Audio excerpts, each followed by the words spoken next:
Tout d'abord, pour pouvoir communiquer en Python avec ma carte Arduino, je vais tout simplement, dans un premier temps, télécharger sur le site arduino.cc, dans Software ou logiciel, Download, téléchargement. Là, on va choisir de télécharger Windows Zip File for Non-Admin Install, ce qui va nous permettre d'avoir un dossier dans lequel on va retrouver Arduino. Ce dossier, il va falloir le dézipper sur le bureau, par exemple, ou ailleurs.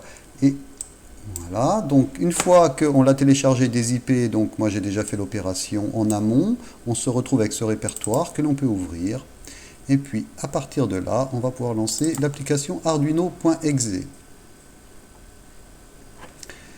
Alors, pendant ce temps, j'en vais profiter pour brancher ma carte Arduino, pendant que le programme se lance, pour lui permettre de déclarer un port sur lequel on pourra injecter le programme que l'on devra trouver dans le logiciel Arduino, dans les exemples. Donc, dans les exemples, on retrouve dans File, Exemple, on retrouve un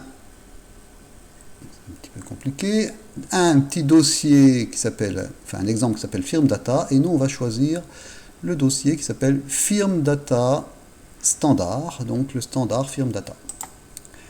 Voilà, donc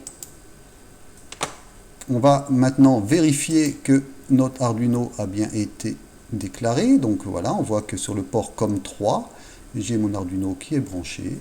Et cela va me permettre de pouvoir, ici, avec ce logiciel Firm Data, de dialoguer avec notre carte Arduino depuis un programme Python, par exemple. Voilà, donc là, je télécharge tout simplement le programme. Donc là, ça compile. Ensuite, ça va le téléverser. Une fois que ce sera téléversé, on pourra passer à l'étape de programmation avec Python, grâce à une bibliothèque qui nous permettra d'interagir avec un Arduino, avec notre Arduino. Donc, par exemple, allumer une LED, lire une entrée analogique, lire une entrée, etc., etc.